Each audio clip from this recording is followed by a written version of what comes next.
जिंदगी की असली उड़ान अभी बाकी है, आपके इरादों का इम्तिहान अभी बाकी है। जिंदगी की असली उड़ान अभी बाकी है, आपके इरादों का इम्तिहान अभी बाकी है। अभी तो नापी है आपने मुट्ठी भर जमीन, उड़ने के लिए सारा आसमान अभी बाकी है, उड़ने के लिए सारा आसमान अभी बाकी है। जिस परंपरा को नींव डाली जा रही है, ये परंपरा हमारी संस्कृति नहीं है, हमारा संस्कार नहीं है, हमारे भारतवर्ष की परंपरा नहीं है। और वो भी देखिए दुर्भाग्य कितना कि माता पिता को गोद लिया जाए। जिस माँ बाप ने उंगली पकड़कर हमको चलना सिखाया, जिस माता और पिता ने हमें संस्कार दिया, जिसके बदौलत हम अपने पैरों पर खड़े हैं, जिसकी बदौलत हम शिखर तक पहुंचते हैं, ऊंचाइयों और उपलब्धियों तक पहुंचते हैं, आज उसी माता पिता को मेरी ऐसी इतनी हैसियत हो गई कि मैं उन्हें गोद लूं, मैं उन्हें जो है वृद्धाश्रम में डालूं। तो ये जो है हमारा कुसंस्कार है, हमारी कुसंस्कृति है और हम अपने मार्ग से, रास्ते से भटक चुके हैं। जिस देश में श्रवण कुमार अपने माता और पिता को तीर्थ कराते हैं कंधों पर बिठाकर, उस देश में अगर माता और पिता को गोद लेना पड़े, उस देश में माता और पिता को वृद्धाश्रम में डालना पड़े, तो इससे बड़ा दुर्भाग्य क्या कोई हो सकता है क्या? मेरे गुरुजी राजनारायण जी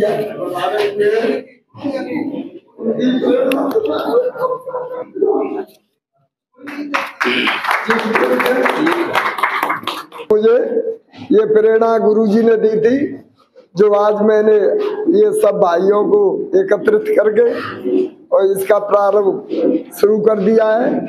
ये मान बाप जी सब संत ही बैठे हैं मेरे, जो देश की सेवा और अपने धर्म की सेवा के लिए पूरा जीवन समर्पित कर रहे हैं। इनके सानिध्य में मैंने ये छोटा सा एक कदम उठाया है। मेरा कहना यही है पूरे देश के बेटी बेटाओं से कि घर में जो जिंदा देवता बैठे हुए हैं आपके, उन देवताओं की पूजा करो, आपको वैकुंठ प्राप्त होगा।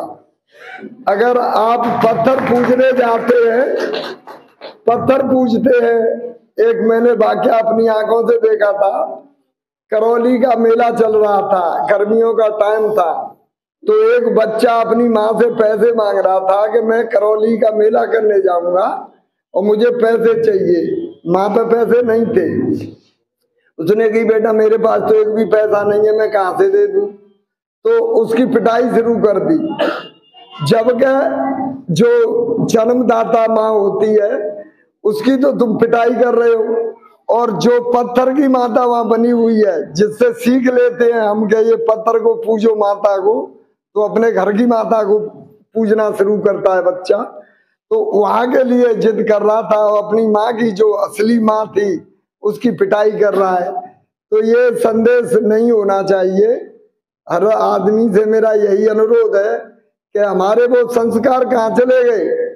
जब सुबह भगवान रामचंद्र जी जगते थे, प्रातः काल उठ कर रघुनाथा, मात पिता गुरु नावे माता, वो आज हमारे संस्कार कहाँ लुप्त हो गए? उसको हमको ढूंढना पड़ेगा। हमारे माता पिता उन बिना संस्कारों से, हमारी संतान में संस्कार नहीं है, हम पढ़ाने में लगे हुए हैं, उनको बड़ा बनाने में, इंजीनियर वैज्ञानिक बना रहे हैं, और लेकिन उनमें संस्कार के वैज्ञानिक नहीं बनाया उनको। तो मेरा कहने का मतलब ये है कि हर बेटी बेटा को अपने जो माता पिता हैं, जिंदा देवता जो घर में विराजमान हैं, उनकी इज्जत सम्मान करना चाहिए और उनकी इच्छाओं की पूर्ति करनी चाहिए।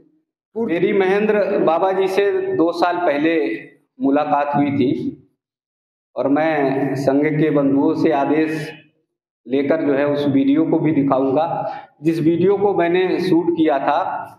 और मुझे याद है कि आप सब लोग जो कि ब्रज के हो तो टटिया बाबा आश्रम आप जानते होंगे, वहाँ परिक्रमा लगाते होंगे, उसी के पास जो है महेंद्र बाबा जी बैठे हुए मिले थे और मैं वहाँ पर वीडियो शूट कर रहा था। चूँकि संत महात्माओं की वीडियो बनाता हूँ, तो वहाँ जब महेंद्र बाबा जी को देखा तो उन्होंने मुझे बुलाया, तो मैंने इग्नोर कर दिया। मैंने कहा कोई व्यक्ति होगा, क्योंकि संत महात्माओं का इंटरव्यू लेने का मेरा काम था, तो मैंने कहा कोई बुला रहे होंगे। फिर एक महाराज जी हैं, फूलडोल महाराज जी हैं, उनके पास गया, उनसे मिलकर आया आधे घंटे बाद, तो भी देखा ये पत्थर पर बैठे। तो मुझे लगा अजीब सा कि ये कौन सा व्यक्ति है, पत्थर पर बैठा हुआ है, अभी तक हटा नहीं आधे घंटे तक।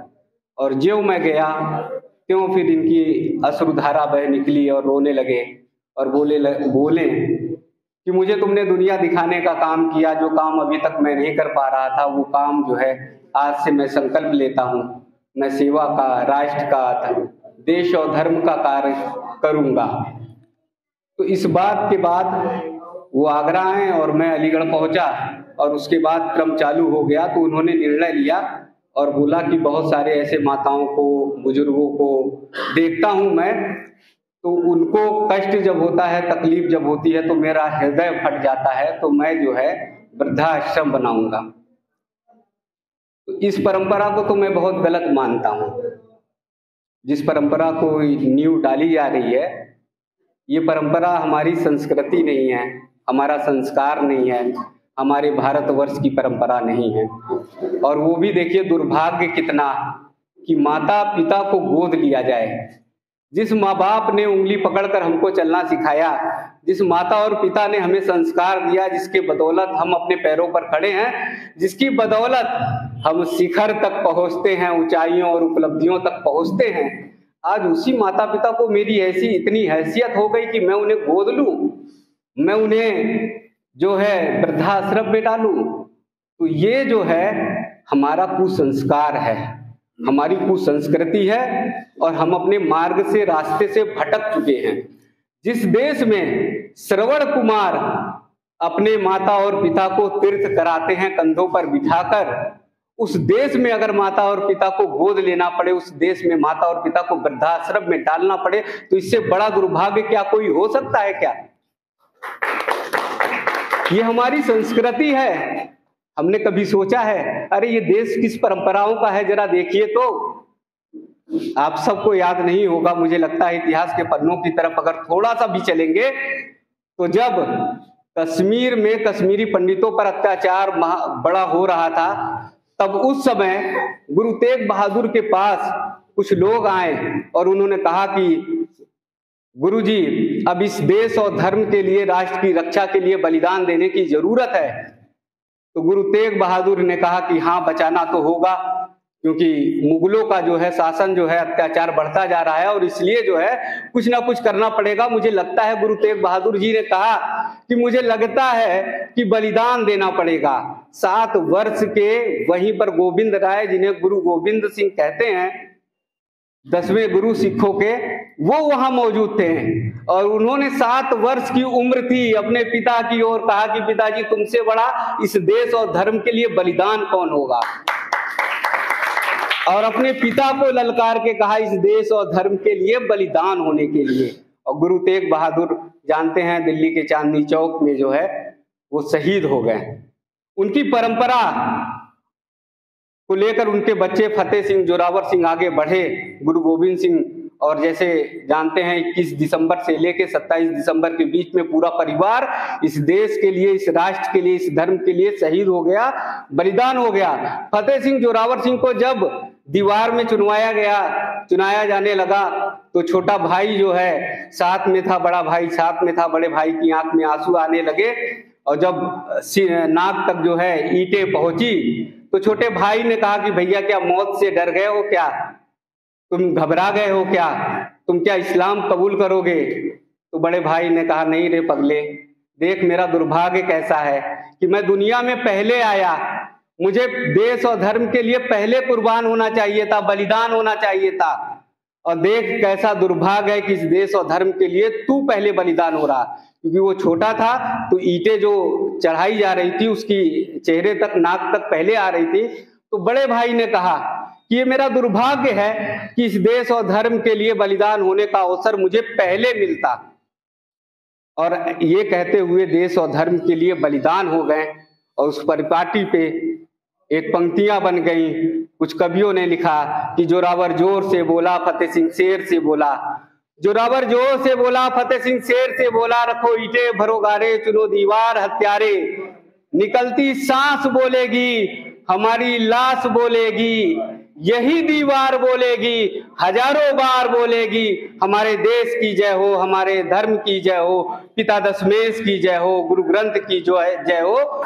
हमें निज देश प्यारा है, हमें निज धर्म प्यारा है, हमें निज देश प्यारा है, हमें निज धर्म प्यारा है।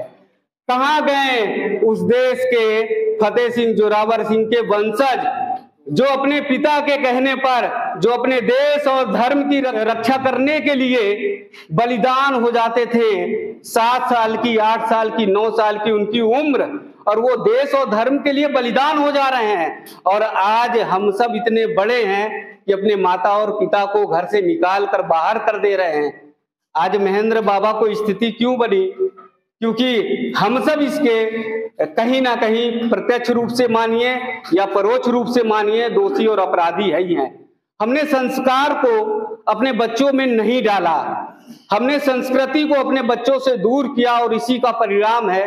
मुंबई में अभी 4 साल 5 साल पहले की घटना थी। एक माँ जो है, बुजुर्ग माँ, अपने बच्चे को बुलाती रही, उसका बच्चा विदेश में अमेरिका में पढ़ता रहा।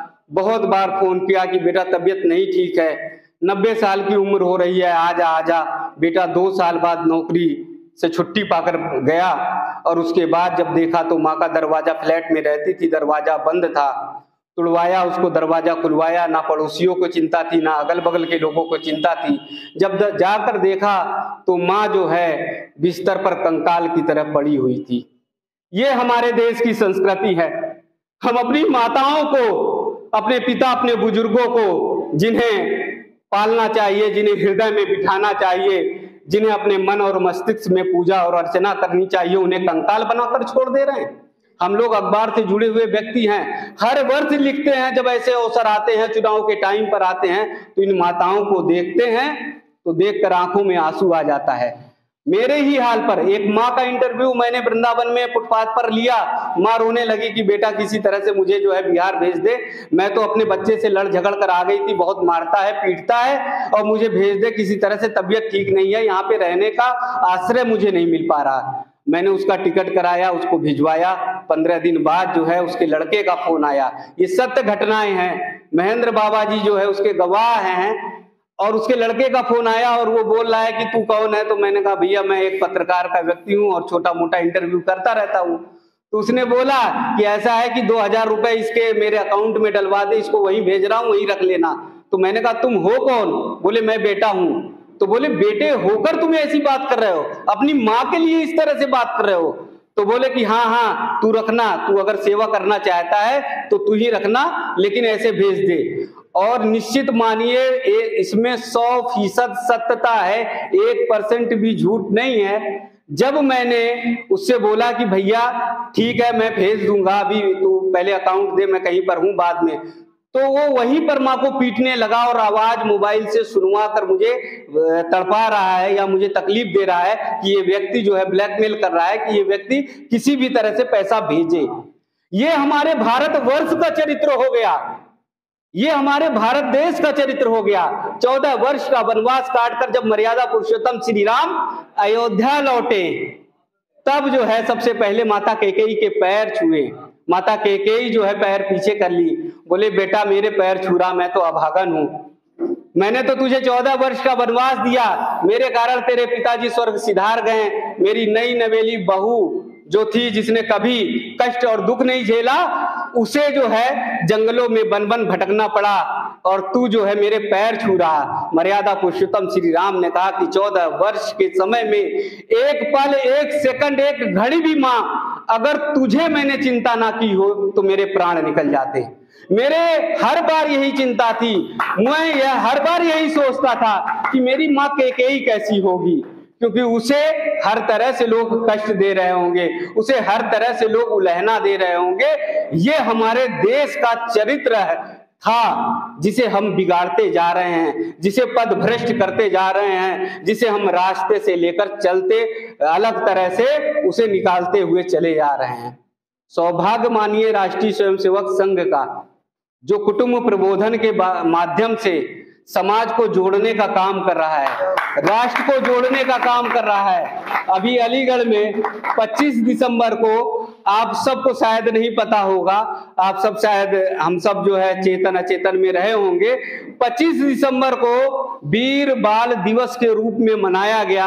वहां पर छत्रपति शिवाजी हम देख रहे थे, वहां पर भगवान श्री कृष्ण देख रहे थे, वहां पर हम जो है बंदा वीर बैरागी का स्वरूप देख रहे थे, वहां पर महान झांसी की रानी लक्ष्मीबाई जैसे देशभक्तों को देख रहे थे। और उन जब छोटे छोटे बच्चों ने, 5 से 8 साल के उन बच्चों ने जब बोलना शुरू किया, प्रारंभ किया देश के लिए कि मैं अपनी झांसी कभी नहीं दूंगी, चाहे मर जाऊं, झांसी की रानी लक्ष्मीबाई ने जब बोला तो खून खौल जाता था कि हम इस माटी के लाल हैं, हम इस देश और धर्म के लाल हैं, जहां पर हमारी माताएं और बहनें कहती हैं कि मैं कुछ भी हो जाए, मेरा अस्तित्व खत्म हो जाए, मेरा दामोदर राव बेटा जो कंधे पर लगा हुआ है वो भी खत्म हो जाए, लेकिन मैं अपनी झांसी नहीं दूंगी।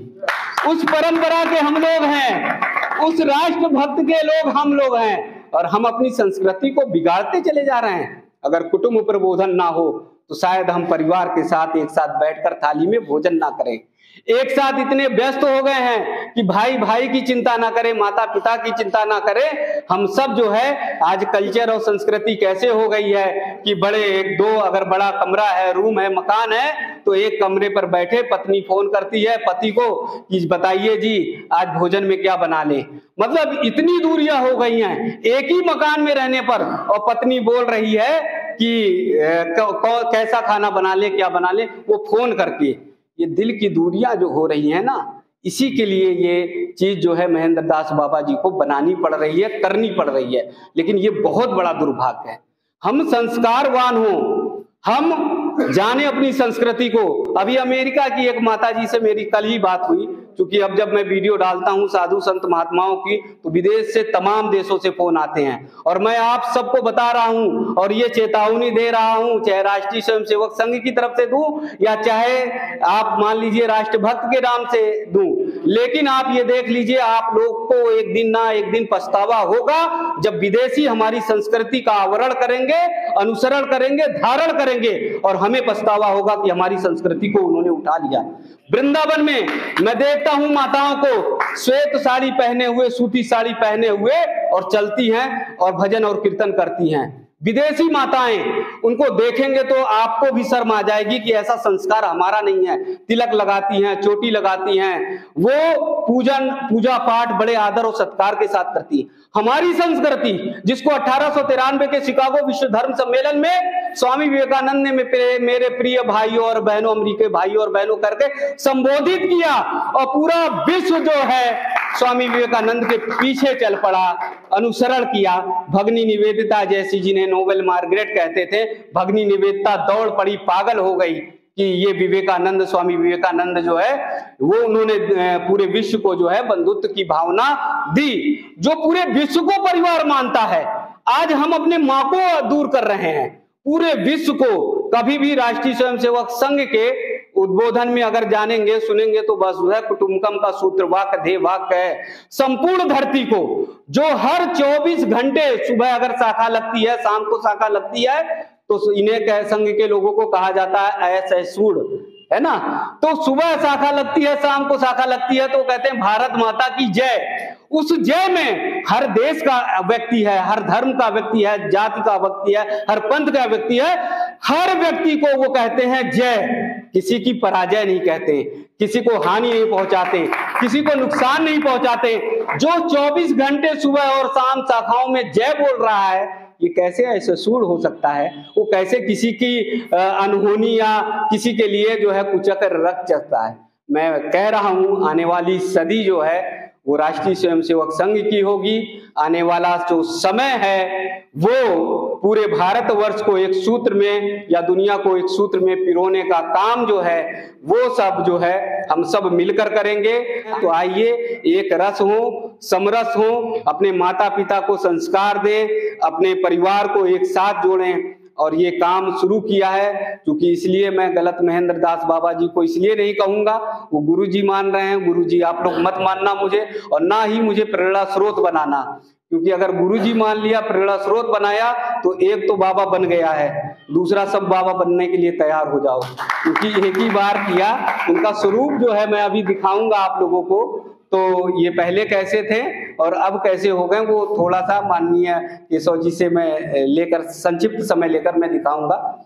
तो आप सब जो है एक साथ आइए और अपने परिवार को संस्कार सिखाइए, संस्कृति से जोड़िए, कभी वृद्धाश्रम जाने की आवश्यकता ना पड़े, बस यही काम करिए। आप सबके लिए बहुत बहुत शुभकामनाएं, क्योंकि सूर्य जो है दक्षिणायन से मकर की ओर आ गया है। ये चलने का काम है, ऊर्जा का काम है, शक्ति का काम है, तो तेज का काम है। तो इस सब के लिए राष्ट्रभक्ति की सूत्रधारा से जुड़े। जिंदगी की असली उड़ान अभी बाकी है, आपके इरादों का इम्तिहान अभी बाकी है।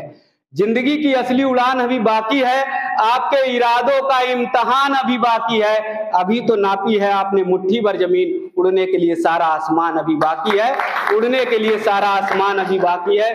बहुत बहुत शुभकामनाएं, बहुत बहुत वंदन। हम सब मुझे बुलाया। और लेकिन जो युवा है आपका, आखिरकार बीमारी आई कैसे? बीमारी पर चिंतन करना पड़ेगा। बीमारी कहाँ से पैदा हुई उस पर चिंतन करेंगे तो उसका निदान ढूंढ सकेंगे। ये जो कभी कोई व्यक्ति का एक्सीडेंट होता है, कहते हैं 3 प्रकार की पैथी होती है, आयुर्वेद, एलोपैथी, होम्योपैथी। तो जब एक्सीडेंट होता है तो उस समय एकदम तुरंत चिकित्सा चाहिए होती है, तो उसमें एलोपैथी की काम में आती है। तो ये अपना जो बताया है, ये एलोपैथी की दवा तो है, लेकिन बंधु होम्योपैथी को आयुर्वेद दवा नहीं है। ये समाज का स्थायी इलाज नहीं है समस्या का। ये समस्या का उस कुछ समय के लिए, जैसे एलोपैथी में पेन किलर देते हैं, पेन शांत करने के लिए होता है, वो पेन से परमानेंट समाप्त नहीं होता। तो ये जो पेन किलर है, ये अभी वर्तमान में तो सुख देंगे, लेकिन मैं कह रहा हूँ बड़ा प्रयास किया उन्होंने, लेकिन अपनी संस्कृति ने राजन ने बताया, अपनी संस्कृति वृद्धाश्रम नहीं है, अपनी संस्कृति फादर डे मदर डे नहीं है, अपनी संस्कृति में हबर डे नहीं है। क्या है आज हम गोद में लेके मिलेंगे, चिल्ड्रन डे कि आज बच्चे से मिलेंगे, आज फादर डे फादर से मिलेंगे, मदर डे मदर से मिलेंगे। कहाँ मिलेंगे? ओल्ड हाउस में जाकर, वृद्धाश्रम में जाकर मिलेंगे। मतलब हमारे यहाँ तो पिताजी माताजी एक घर में 4 पीढ़ी रहती है। क्या है? दादा बेटा नाती पंती बसंती, और संती का आगे भी होता है, सबक बेचारे को बड़ा आपको होता है, सोने की सीढ़ी चढ़ेगा संती, तो सोने की सीढ़ी जो कौन चढ़ेगा? पंक्ति संति होगी। तो ये पंक्ति संति की जो हमारे विरासत है, ये हम क्यों भूल गए? इसलिए भूल गए कि हमें